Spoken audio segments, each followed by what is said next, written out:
नमस्कार दोस्तों। जय जवान जय किसान, भारत माता की जय। तो हम कर रहे थे रासो साहित्य। जो 3-4 हमने रासो कर लिए, साहित्य पूरे कर लिए थे जितने भी हुए।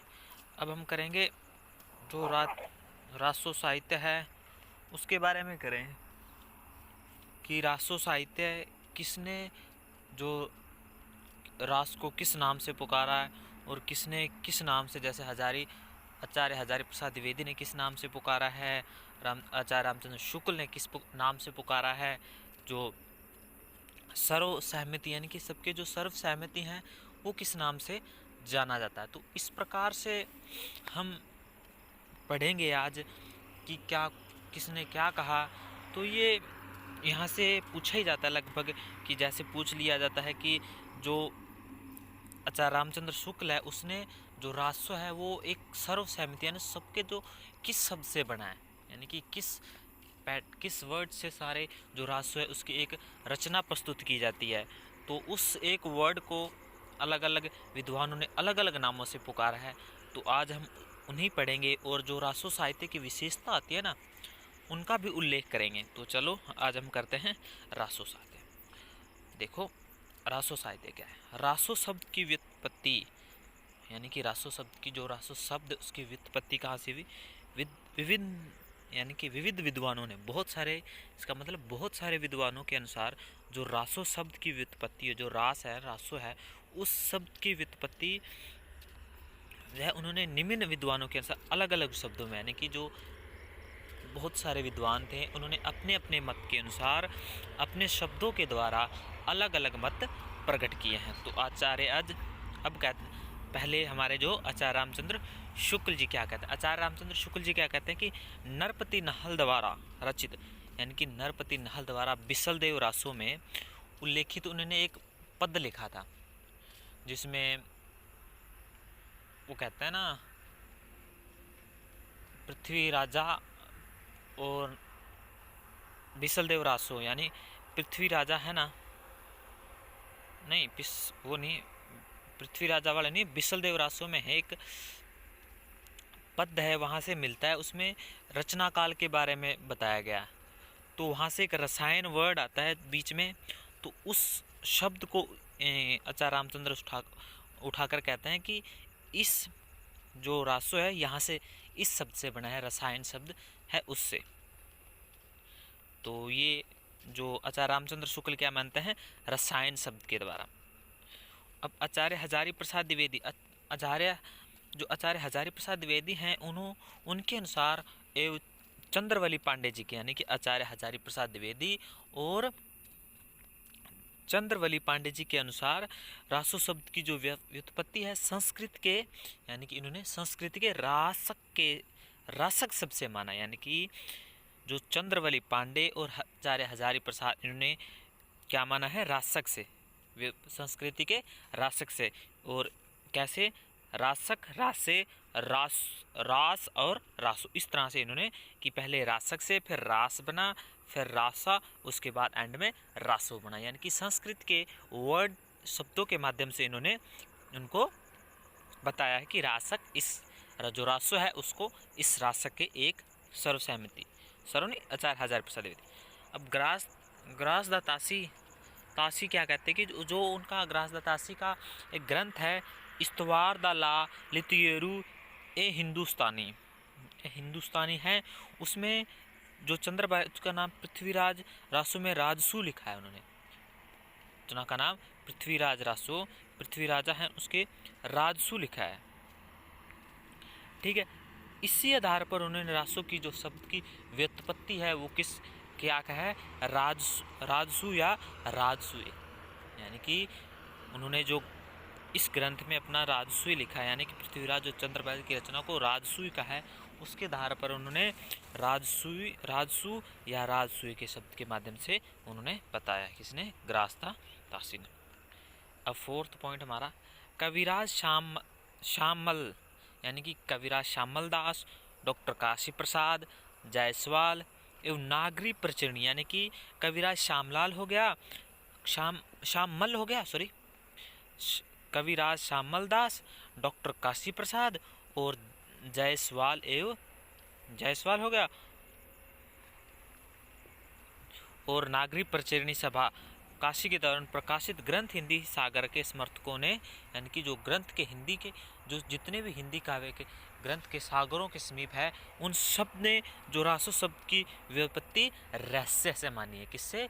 किस शब्द, एक किस वर्ड से मानी है? रहस्य शब्द से। तो आगे चलते हैं।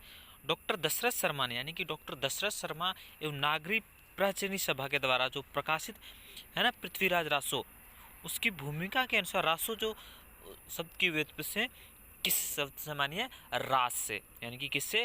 रास शब्द से मानी है। जो डॉक्टर दशरथ शर्मा है एवं देवनागरी प्रचरणी सभा प्रकाशित पृथ्वीराज रासो की भूमिका के अनुसार, उनके अनुसार रास शब्द उन्होंने विपत्ति रास शब्द से मानी है। ठीक, अगला पॉइंट,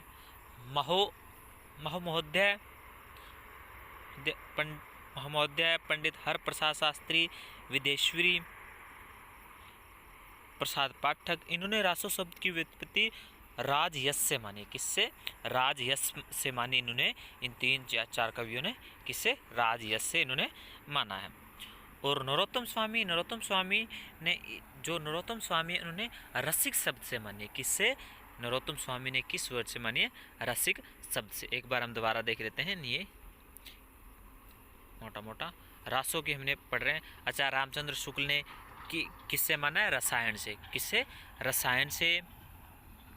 आचार्य हजारी प्रसाद द्विवेदी ने रासक से, उसको रासक, रास से, रास और रासों से इन्होंने इस प्रकार संज्ञा दी है।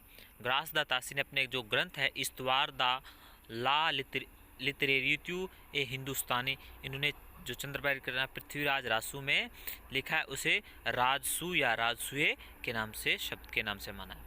ठीक, कविराज श्यामल, यानी कि कविराज श्यामल दास, डॉक्टर काशी प्रसाद, कविराज श्यामल दास, डॉक्टर काशी प्रसाद और जायसवाल, इन्होंने किस शब्द से माना है? रहस्य शब्द से। और दशरथ और देवनागरी प्रचरणी ने रास से माना है। महोदयोपाध्याय, पंडित हरप्रसाद शास्त्री, श्री विद्येश्वरी प्रसाद पाठकों ने राजयश से माना है। और जो लास्ट में हमारा बच गया नरोत्तम स्वामी, उन्होंने रसिक शब्द से माना है। तो ये यहाँ से कभी कभी मिलान में पूछ लेते हैं, कभी कभी सीधा ही पूछ लेते हैं। कि जैसे पूछ लिया उन्होंने आचार्य हजारी प्रसाद द्विवेदी ने रासों को किस शब्द से, आपको दे दिया जाएगा रास, रास्य, रास, रास्य एक रासक और रसायन।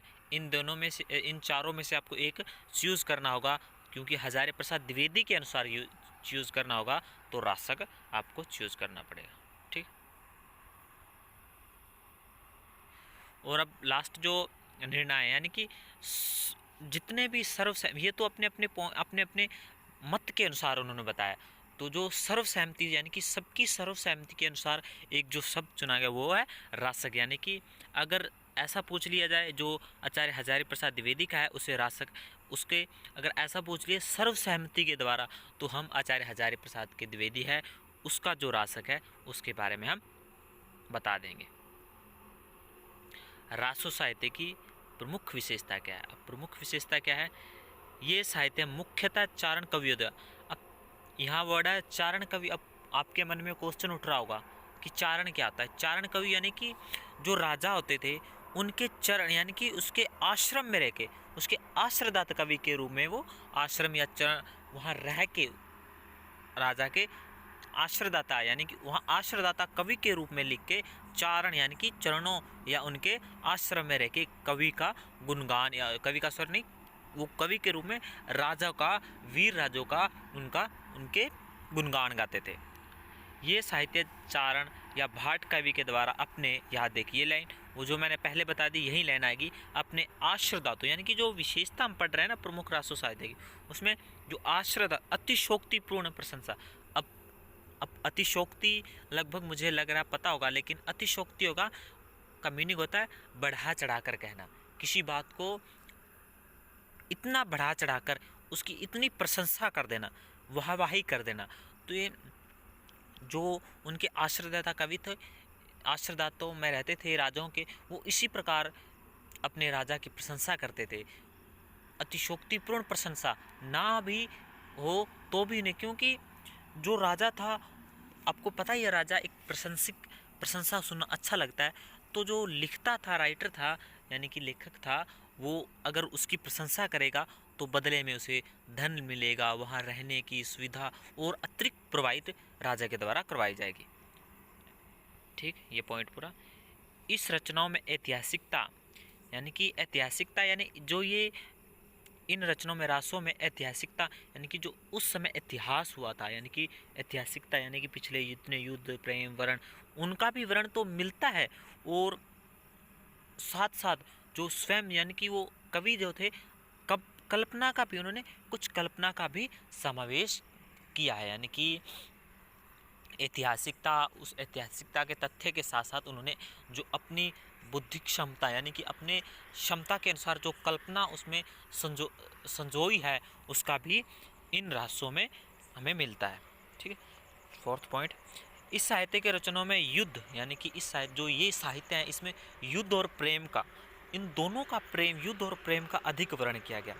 युद्ध और प्रेम यानी कि उस वक्त जो राजा थे वो क्षत्रिय यानी कि कुछ, तो उनका धर्म सिर्फ एक था, युद्ध, वीर पूर्ण युद्ध लड़ना और अपने राज्य को बचाना, अपने राज्य की प्रगति के लिए युद्ध को लड़ना। और जो प्रेमिका यानी कि उस रानी थी, उससे प्रेम भी करते। तो इसमें हम अगर रस की बात करें तो श्रृंगार रस और वीर रस का अद्भुतपूर्ण प्रयोग, अत्यधिक प्रयोग किया गया इन कवियों द्वारा।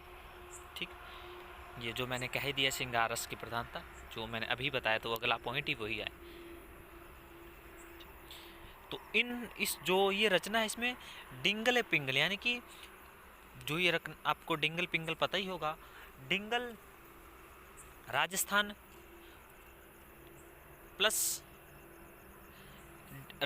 और प्लस अपभ्रंश का प्रयोग किया गया, और जो पिंगल है अपभ्रंश प्लस ब्रज भाषा का प्रयोग किया गया। ठीक, राजस्थान में जो डिंगल है उसमें राजस्थान प्लस अपभ्रंश, और जो पिंगल है अपभ्रंश प्लस ब्रज भाषा, वो पिंगल शैली में आता है। डिंगल और पिंगल समझ आ गया। किसी दिन में डिंगल और पिंगल की संक्षेपपूर्ण आपको विवरण प्रस्तुत करूंगा। ये तो शॉर्ट में बता दिए क्योंकि समझाने के लिए मैंने शॉर्ट में इनको बता दिया। तो अगले पॉइंट पे चलते हैं। इसमें विविध प्रकार की भाषाओं एवं अनेक प्रकारों को छंदों का प्रयोग किया गया, क्योंकि वो जो कवि थे उन्होंने विभिन्न प्रकार की भाषाओं, बहुत अलग अलग भाषाओं का प्रयोग भी किया और छंदों का भी प्रयोग किया था। कभी मात्रिक छंद, मुक्त छंद हो गया, और थे इनका उन्होंने बहुत अलग अलग छंद, बहुत अनेक छंदों का भी प्रयोग किया है। और इन रचनाओं में जो ये रचना है, ये गद्य में नहीं पद्य में, यानी कि पद्य में लिखी गई है रचना है। ठीक, इन रचनाओं में चारण कवियों की संकुचित होता है, संकुच यानी थोड़ा सीमित कहते हैं, संकुचित होगा थोड़ा कम, संकुचित, सीमित समय सीमित हो सकता है। जो उनकी मानसिकता यानी कि जो कवि थे वो जहाँ रहते थे, क्योंकि उनकी मानसिकता संकुचित होगी। संकुचित क्यों हुई थी, इसके पीछे रीजन ये था कि उनको सिर्फ एक काम, राजा की अधिक से अधिक प्रशंसा करना, उनका धर्म भी यही था। और धर्म के साथ वो ये, क्योंकि उन्हें एक तो कवि और ऊपर से जो राजा थे वो एक सुविधा प्रोवाइड करवाते थे, तो इसलिए उन्हें राजा की प्रशंसा करते थे। तो राजा की प्रशंसा सिर्फ एक टॉपिक था, इसलिए उनकी मानसिकता थी वो एक सीमित हो चुकी थी, अर्थात वो संकुचित हो चुकी थी। राष्ट्र साहित्य की यानी जो राष्ट्रीय साहित्य अधिकांश, यानी कि जो राष्ट्र साहित्य की जो रचना है वो अधिकांश अर्ध प्रमाणित और संदिग्ध, यानी कि कुछ उसमें प्रश्न चिन्ह भी लगे हुए हैं, किया है या नहीं। कुछ ऐसे हैं, उन्होंने कहा कि कुछ कवि कहते हैं नहीं है, संदिग्ध यानी कि प्रश्न चिन्ह लग गया, और कुछ इसे अर्ध प्रमाणिक भी मानते हैं। जैसे कह सकते हैं हम पीछे पड़ा था। आचार्य हजारी प्रसाद द्विवेदी ने अर्ध प्रमाणिक माना है, कहीं कहीं शुक्ल तो जो पृथ्वीराज उसको जाली मान बैठे थे। तो इस प्रकार से आइए रासो जो कभी प्रश्न चिन्ह आज भी प्रश्न चिन्ह के कटघेरे में बंधी हुई है। तो ये हमारा आज ये जो एक मेन टॉपिक मैं कह सकता हूँ रह चुका था, क्योंकि मैंने ये कराने से पहला मैं आपको सीधा पृथ्वीराज रासो पे ले गया था। हमने पृथ्वीराज रासो, बिसलदेव रासो, परमाल रासो, कुमान रासो मेरे को नहीं लगा किया नहीं अभी, नहीं कुमान रासो कर लिया, परमाल रासो भी कर लिया हमने। तो एक रासो मेरे हिसाब से एक रासो रह रहा है, वो हम ना किसी नेक्स्ट डे वीडियो में, वो इतना इम्पोर्टेंट नहीं, ये नहीं कहना इम्पोर्टेंट नहीं है, हर चीज़ इम्पोर्टेंट है, लेकिन मुझे ये ज़्यादा इम्पोर्टेंट लगा क्योंकि इसमें आपको ये नाम देके सीधा पूछ लिया जाएगा। तो आप इसमें जो ये ज़्यादातर मैंने ग्रास दादासी का हो गया, आचार्य हजारी प्रसाद द्विवेदी का हो गया, इनका आपको याद करना होगा। तो वीडियो अच्छी लगे, आपको कंटेक्ट समझ आया, तो आप लाइक और सब्सक्राइब ज़रूर कर देना, क्योंकि अगर आप ऐसा करते हो तो हमारा मोटिवेशन बढ़ेगा, हम और आपके लिए चीज़ें लाएंगे। सपोज़ हम आपको एक जो पत्रिका होती है अगले, या हम पत्रिका के बारे में मैं नोट्स बना रहा हूँ, उसमें टोटल आपको पत्रिका दी जाएगी सन वाइज, कौन सा उपन्यास किस पत्रिका में प्रकाशित हुआ, कौन सी रचना किस पत्रिका में प्रकाशित हुई, और कौन सी पत्रिका कब प्रकाशित हुई, कौन सी पत्रिका किस लेखक की है। तो इस प्रकार से हम अगले पत्रिका पे चलेंगे, तो आपको वहाँ से क्वेश्चन पत्रिका में पूछ लिया जाता है, तो फिर हम आपको जो पाश्चात्य साहित्य है, शास्त्र, वहाँ भी ले चलेंगे, तो वो भी हम अच्छी तरह से करेंगे। तो मैं इस प्रकार नोट्स बना रहा हूँ, तैयार कर रहा हूँ, बुकों को देख देख के, यानी कि कुछ फ़ोन का यूज़, कुछ अनदर बुक, सब में मिक्स करके, यानी कि जो मुझे स्ट्रॉन्ग पॉइंट लग रहे हैं, जो पेपरों के है, वो मैं नोट्स बना रहा हूँ, और जो नोट्स मैंने बनाए वो आपके साथ में साझा भी कर रहा हूँ। तो अब मैं आशा करता हूँ, या आशा मेरी तरफ से आशा, मैं खुद आशा करता हूँ कि आपको ये कंटेंट है अच्छा लगे। मैं भरपूर कोशिश करूँगा इसको सुधारने की, और आप मुझे वीडियो देख के बताएं, कमेंट करें कि कहाँ मैं गलती कर रहा हूँ। अगर आप मुझे बताओगे नहीं कि मैं गलती कहाँ कर रहा हूँ, तो मैं गलती कैसे सुधारूँगा।